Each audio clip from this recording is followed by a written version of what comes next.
Hello viewers, আসসালামু আলাইকুম। শহরের কোলাহল, প্রতিদিনের ব্যস্ততা ও নিত্যদিনের দৌড়াদৌড়ি থেকে একটু অবসর নিতে চলে যাচ্ছে গজনী অবকাশ কেন্দ্রে। একটু পাহাড়, একটু মেঘ আর অনেকটুকু শান্তি খুঁজতে আমরা সবাই চলে যাচ্ছি গজনী অবকাশ কেন্দ্রে। সবাই আমাদের সাথেই থাকুন, সাথেই থাকবেন কিন্তু।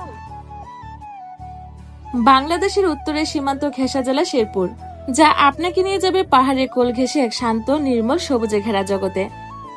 ব্যাগে শুধু প্রয়োজনীয় জিনিস, অফুরন্ত ভ্রমণ পিপাসা আর ক্যামেরা বন্দি করে ইচ্ছে নিয়ে শুরু হতে যাচ্ছে আজকে আমাদের ছোট্ট ব্লগটি। সুপ্রিয় ভিউয়ার্স, আপনাদের সাথে একটা মজার বিষয় শেয়ার করি।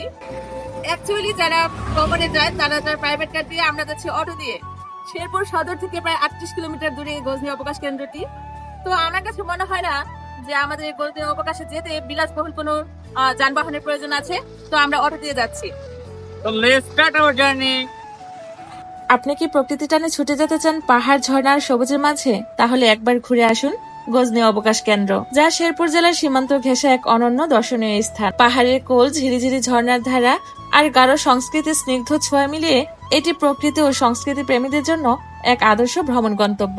শেরপুর জেলার ঝিনাইগাতি উপজেলায় মেঘালয়ের গাঢ় পাহাড়ের পাদদেশে গজনী অবকাশ কেন্দ্র অবস্থিত। এটি বাংলাদেশ ভারত সীমান্তবর্তী একটি এলাকা জুড়ে গড়ে উঠেছে, যা প্রাকৃতিক সৌন্দর্যে সমৃদ্ধ এবং পর্যটকদের কাছে দিন দিন জনপ্রিয় হয়ে উঠেছে।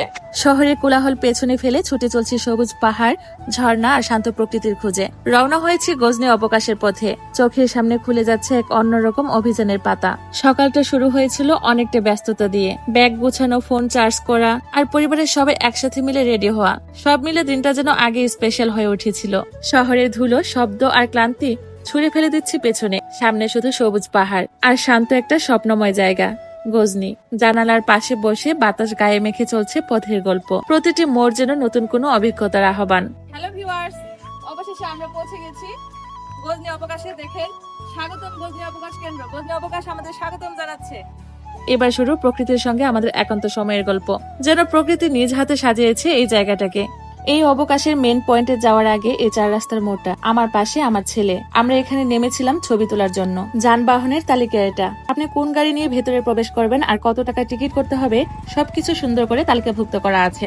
এই পাহাড়ের ভেতরেও একটা প্রাথমিক বিদ্যালয়। সুপ্রিয় ভিউয়ার্স, আমরা প্রথমে চলে আসলাম জল রিসোর্টে। আপনারা দেখতে পাচ্ছেন অনেকগুলো স্পিড বোট এখানে দাঁড় করিয়ে রাখা হয়েছে। পাহাড়ি ঝর্ণার জল ধারণ তৈরি করে লেক, মাঝখানে ছোট দ্বীপ, পেডেল বোট ও দোদলমান সেতু। পাহাড়ের চূড়ায় অবস্থিত, যদিও এই হাউজে রাত যাপনের অনুমতি নেই, কেবল দিনের ভাড়া। পায়ে হেঁটে সেতুর মাঝখানে দাঁড়ালে দুপাশে পানির ঢেউ ও পাহাড়ের বাতাসে ভিন্ন এক প্রশান্তির অনুভব হয়। বৃষ্টি থেকে পেডেল বোট বা মাছ দেখা যায়। বিশেষ করে বাচ্চাদের জন্য এটি খুবই আকর্ষণীয়। এখানে অনেকেই দাঁড়িয়ে সেলফি ও ছবি তোলেন। এটি এক ধরনের ইনস্টাগ্রাম হটস্পট বলা চলে। দুই পাশেই রেলিং দেওয়া আছে, তবে বাচ্চাদের দেখাশোনায় থাকতে হয়। বর্ষাকালে কিছুটা পিচ্ছিল হয়, তাই স্লিপার বা হিল জুতা পরা ঝুঁকিপূর্ণ হতে পারে। হ্রদের বুকে স্বপ্নের পথ, পাহাড় ডাকে জলের স্রোত। সেতুর বুকে দাঁড়িয়ে চাও, প্রাকৃতিক প্রেম যেন প্রাণে গাথাও। সাধারণত লেকের সামনে পাহাড় ঘেঁষা খোলা জায়গাটি এটি বসানো হয়েছে। অনেক সময় এটি ব্রিজ থেকে দেখা যায়। পেছনে সবুজ পাহাড়, সামনে লেখা। লেটারগুলো সাধারণত ইংরেজি হরফে লেখা হয়েছে। দৃশ্যমান বোল্ড ফন্টে তৈরি, সাদা বা উজ্জ্বল রঙে রাঙানো, যাতে দূর থেকে সহজে চোখে পড়ে। চলেন তাহলে আমরা এখানে দেখাবো সবচেয়ে উঁচু টাওয়ার, যেখান থেকে ইন্ডিয়ার মেঘালয় পর্যন্ত একদম ক্লিয়ার দেখানো। তো আমরা ভাসমান বৃষ্টিকে অনেক এনজয় করলাম। তো যাওয়া যাক টাওয়ারে। তো ভিউয়ার্স, এখন আমরা রওনা হলাম টাওয়ারের উদ্দেশ্যে। ভিউয়ার্স, আপনারা দেখতে পাচ্ছেন আমি আঁকাবাঁকা সিঁড়ি করে উপরে উঠছি। এই সিঁড়িটির নাম হচ্ছে পদ্ম সিঁড়ি। আঁকাবাঁকা অসংখ্য সিঁড়ি ব্যবহার করে পাহাড়ের ঢালে সদৃশ্য পথ নির্মিত করা হয়েছে। যাচ্ছি সাইড ভিউ টাওয়ারে। 64 ফুট উচ্চতায় পাহাড়ের শীর্ষ থেকে চারপাশে মনোরম দৃশ্য দেখা যায়। এই টাওয়ারের টিকিট মূল্য মাত্র 10 টাকা। প্রতিটা সিঁড়ির ধাপ আমাকে আবেগপ্লুত করে তুলছে। এর আগেও আমার গজনী অবকাশে আসা হলেও টাওয়ারে কখনো ওঠা হয়নি। একটা করে সিঁড়ি ধাপ পার হচ্ছি আর বাতাসের প্রবলতা বেরিয়ে চলছে। স্নিগ্ধ বাতাসে মন একদম মুগ্ধ হয়ে যাচ্ছে। এই গজনী অবকাশে আসার পর যদি আপনি টাওয়ারে না উঠেন, তাহলে আপনার ভ্রমণটাই বৃথা যাবে। ভিউয়ার্স, আমি ভাবছি সত্যি এখানে যদি না আসতাম, প্রকৃতি যে এত সুন্দর আমার কখনো জানাই হতো না। কারণ আমি অনেকবার গজনীতে এসেছি, কিন্তু আমি টাওয়ারে কখনো উঠিনি। আজকে ফার্স্ট টাইম আমার টাওয়ারে ওঠার পর মনে হচ্ছে আজকে আমার গজনী আসাটা সত্যিই সফল হয়েছে। আমরা এই টাওয়ারের উপরে অনেক এনজয় করলাম।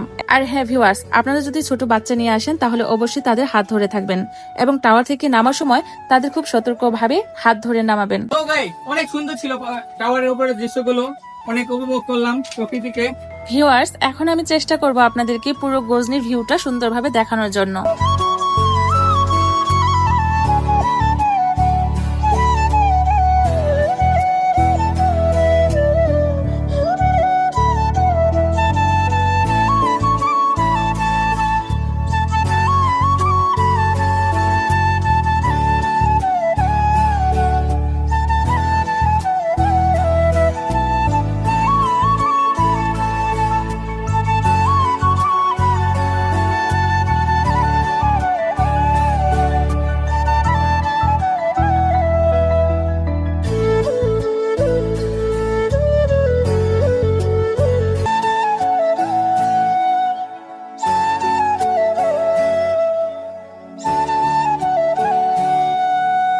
প্রাণের স্পন্দন এই গজনির দোকানগুলো।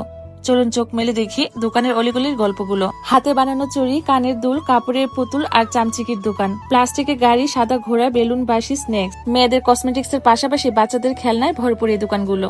আরো পেয়ে যাবেন ঘরে সাজিয়ে রাখার জন্য নানান রকম ডেকোরেটর। কোনো দোকানে পাবেন লাল শাড়ি আর বুটিকে কাজ করা জামা। ভিউয়ার্স, চাদরগুলো কি সুন্দর দেখতে, তাই না? হাঁটতে হাঁটতে ক্লান্ত পায়ে থেমে গেলাম এক চায়ের দোকানের সামনে। বাঁশ দিয়ে বানানো টেবিল, কয়েকটা ছোট্ট মোড়া আর একদম ঘরের মতো একটা উষ্ণ কোণ। দোকানটার নাম নেই, তবু এখানে বসলে মনে হয় আপনি ঠিক জায়গায় এসেছেন। চায়ের কাপটা হাতে নিয়ে পাহাড়ের দিকে তাকিয়ে রইলাম। প্রতিটি চুমুকে যেন এক টুকরো শান্তি মিশে আছে। এখন সময় হলো চলে যাওয়ার। গজনি অবকাশকে পেছনে রেখে এই শান্তিকে, এই নির্ভেজাল ভালোবাসাকে এক ফ্রেমে বন্দি করে নিয়ে যাচ্ছি মনে। তো ভিউয়ার্স, এই সফরটা যতটা আমার ঠিক ততটা আপনাদেরও। এই ভিডিও দেখে অনুভব করে আমার সাথে হাঁটছিলেন গজনির পথ ধরে। আবারও দেখা হবে অন্য কোথাও, অন্য কোনো ভ্রমণে। ততদিন পর্যন্ত ভালো থাকুন, সুস্থ থাকুন। আজকে এ পর্যন্তই। আল্লাহ হাফেজ।